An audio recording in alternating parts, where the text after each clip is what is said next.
Hello दोस्तों, मैं विक्रम कुमार और आप देख रहे हैं जय भीम लाइव पर आज की वीडियो। तो दोस्तों, आज की वीडियो में आप जानेंगे कांग्रेस को यानी कि राहुल गांधी जी को आयरन लेडी बहन कुमारी मायावती जी की ज़रूरत महसूस होने लगी है।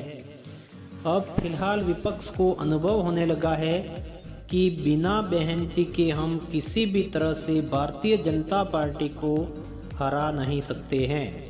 अचानक ऐसा क्या हो गया है कि राहुल गांधी या कांग्रेस को या सभी विपक्षी पार्टियों को बहन मायावती जी की शामिल न होना कमी दिख रही है।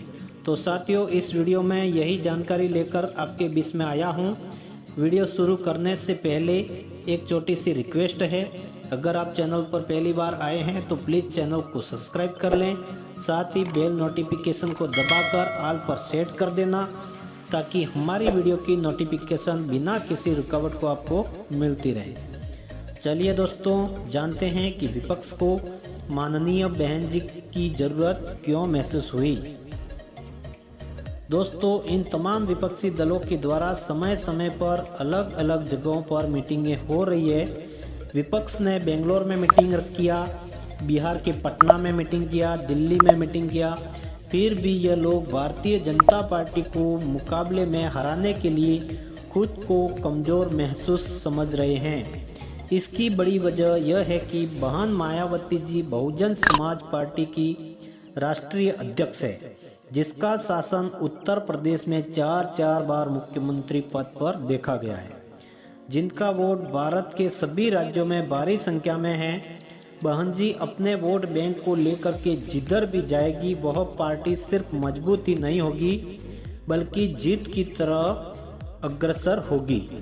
इसी को देखते हुए राहुल गांधी और विपक्ष को यह महसूस होने लगा है कि बहन जी के बिना हम लोग भारतीय जनता पार्टी को नहीं हरा सकते हैं।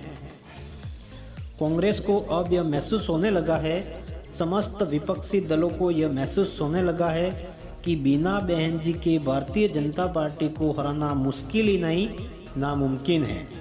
पटना में जो मीटिंग की गई थी, बेंगलोर में जो मीटिंग की गई थी, उसमें सारी बातों पर चर्चा हुई, लेकिन प्रधानमंत्री पद का दावेदार कौन होगा, प्रधानमंत्री पद का उम्मीदवार कौन होगा, इस पर चर्चा नहीं हो पाई। उसकी वजह यह है कि विपक्ष के पास चार नाम ऐसे पड़े हुए हैं जिस पर लोगों की सहमति बनी नहीं पा रही है। पहला नाम है राहुल गांधी, दूसरा नाम है बिहार के मुख्यमंत्री नीतीश कुमार का, तीसरा नाम है बंगाल के मुख्यमंत्री ममता बनर्जी का और चौथा नाम है दिल्ली के मुख्यमंत्री अरविंद केजरीवाल का। इन चारों नामों में सहमति न बन पाने का सबसे बड़ा कारण यह है कि राहुल गांधी की जो सदस्यता रद्द कर दी गई है, उसकी वजह से उन्होंने सुप्रीम कोर्ट में याचिका दायर की गई है। अगर सुप्रीम कोर्ट कोई फैसला नहीं देता है तो राहुल गांधी लोकसभा 2024 का चुनाव भी नहीं लड़ पाएंगे, प्रधानमंत्री बनना तो बहुत दूर की बात है। वहीं पर बिहार के मुख्यमंत्री नीतीश कुमार की बात करें तो पूरे भारत में दो ही ऐसे नेता हैं, एक ओम प्रकाश राजभर और नीतीश कुमार, जिनका उनके ऊपर भरोसा नहीं किया जा सकता है। यह कब किधर पलटी मार दे इनका खुद को पता नहीं रहता है। नीतीश कुमार के दामन में यह दाग पहले से भी लग चुका है। वह कभी भारतीय जनता पार्टी का साथ चले जाते हैं तो कभी वह विपक्ष के पास चले जाते हैं। किसी भी तरह से गेंद अपने पाले में ही रखना चाहते हैं, जिसकी वजह से समस्त विपक्षी दलों को नीतीश कुमार पर भरोसा नहीं है कि कब वह पलटी मार के बीजेपी में चले जाएगा। इस वजह से सभी विपक्षी पार्टियां तैयार नहीं हो रही है। वहीं पर अगर ममता बनर्जी पर बात करें तो ममता बनर्जी बंगाल के मुख्यमंत्री हैं और उनका वोट बैंक सिर्फ बंगाल में ही एक सीमित दायरे में है। उसके सिवाय पूरे भारत पर उनका प्रभाव पड़ना मुश्किल है। ममता बनर्जी का प्रभाव किसी और राज्य में नहीं पड़ता है। उसका असर सभी लोगों ने उत्तर प्रदेश की विधानसभा चुनाव में देखा है कि अखिलेश यादव का प्रचार करने के लिए ममता बनर्जी बंगाल से उत्तर प्रदेश आई थी, परंतु कोई भी प्रभाव नहीं छोड़ पाई थी, जिसकी वजह से ममता बनर्जी के नाम पर भी सहमति नहीं बन पा रही है। अब बात आती है अरविंद केजरीवाल की। अरविंद केजरीवाल दिल्ली के मुख्यमंत्री हैं और उनके नाम पर चर्चा न बन पाने का कारण यह है कांग्रेस से उनकी दूरियां। अरविंद केजरीवाल कांग्रेस को हरा करके शीला दीक्षित को हरा करके ही दिल्ली का मुख्यमंत्री बने थे। इतना ही नहीं, पंजाब में भी कांग्रेस को हरा करके अरविंद केजरीवाल ने आम आदमी पार्टी की सरकार बनाई थी, जिसकी वजह से आम आदमी पार्टी और कांग्रेस के बीच में सहमति नहीं बन पा रही है।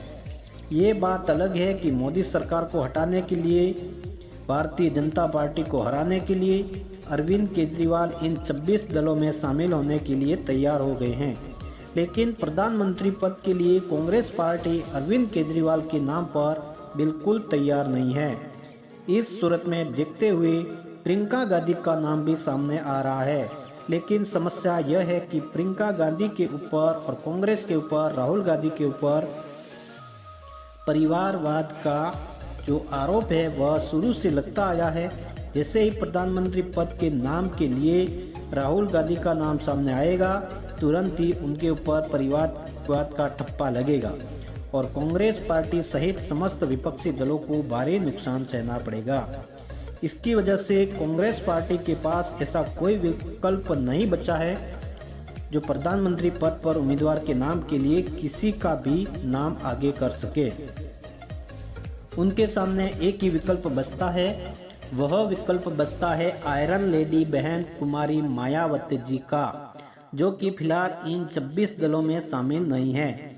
इन 26 दलों में बहन जी का न शामिल होने की वजह यह है कि बहन जी ने प्रेस कॉन्फ्रेंस करके कहा था कि सभी दलों के हाथ तो मिलाए जा रहे हैं, लेकिन इन सभी दलों के दिल आपस में नहीं मिल रहे हैं, जिसका परिणाम धीरे धीरे सभी के सामने आ भी रहा है।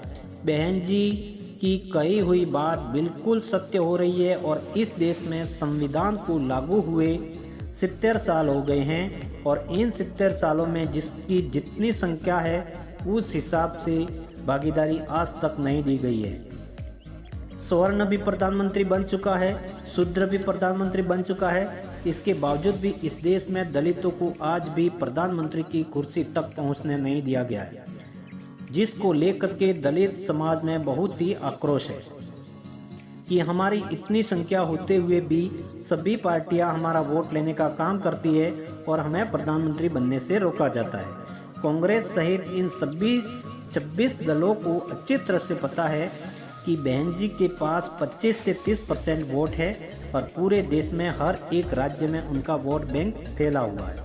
बहन जी जिस तरफ भी जाएगी अपना पूरा वोट ट्रांसफर कराने की क्षमता रखती है।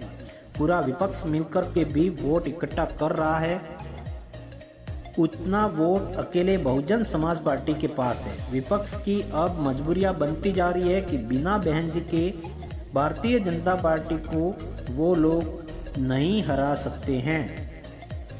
इसी को देखते हुए विपक्षी दलों में यह चर्चा शुरू हो गई है कि बहन जी के पास जा करके उनसे इस बात को रखा जाए, इस प्रस्ताव को रखा जाए कि आप हमारे साथ आइए और आकर के भारतीय जनता पार्टी को हराने का काम किया जाए। लेकिन यह सिर्फ चर्चा मात्र है, अभी तक बहन जी के पास कोई भी विपक्षी दल का नेता नहीं पहुंचा है।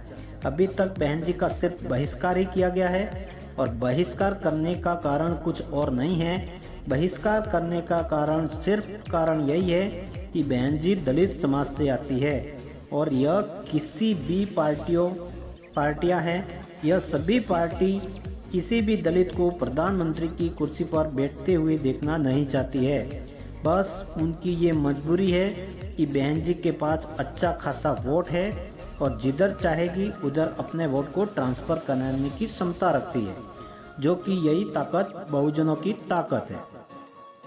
मान्यवर काशीराम साहब ने भी कहा था, अगर तुम संसद तक नहीं पहुंच सकते हो, संसद में तुम्हारी एंट्री नहीं हो सकती है, तो सड़क पर तुम इतना भीड़ इकट्ठा कर दो कि संसद तक तुम्हारी आवाज़ सुनाई दे। जब दलित समाज इकट्ठा हो करके बहन जी को मजबूत करेगा, बहन जी के साथ खड़ा होगा, तो सभी विपक्षी दलों की मजबूरियां हो जाएगी कि वह बहन जी को प्रधानमंत्री उम्मीदवार घोषित करके इस देश का प्रधानमंत्री बनाने का कार्य करेगी। तो सम्मानित साथियों, आज की यह जानकारी आपको कैसी लगी कमेंट में ज़रूर बताएं। वीडियो अच्छी लगी हो तो वीडियो को लाइक करें, अपने परिवार दोस्तों में शेयर करें, चैनल को सब्सक्राइब करें। जय भीम, नमो बुद्धाय, धन्यवाद।